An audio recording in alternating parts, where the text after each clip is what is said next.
Hello అందరికీ, ఎలా ఉన్నారు? ఈరోజు గోంగూర రొయ్యలు కర్రీ చేస్తున్నా. ఇదిగోండి, గోంగూర కుక్కర్లో ఆల్రెడీ ఉడకబెట్టి ఉంచా.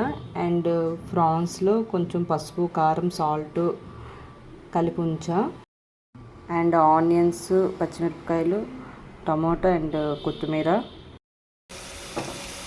ఆనియన్స్ అండ్ మిర్చి వేసా. కొంచెం కలర్ చేంజ్ అయ్యాక టమాటో వేసాక ఒక 5 minutes ఫ్రై చేసుకొని టమాటో స్క్రీన్ సెపరేట్ అయ్యాక అప్పుడు రొయ్యలు వేసుకుందాం. ఇప్పుడు ఇందులో ఫస్ట్గా కలుపుకొని ఉంచుకున్న రొయ్యలు వేసుకుందాం.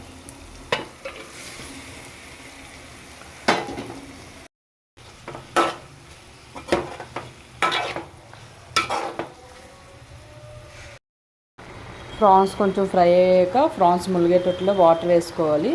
ఫ్లేవర్ కోసం కొంచెం కొత్తిమీర కూడా వేసుకోవాలి.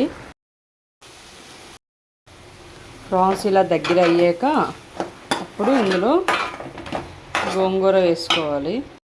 ఇదిగోండి, ఆల్రెడీ ఉడకబెట్టి ఉంచుకున్న గోంగూర.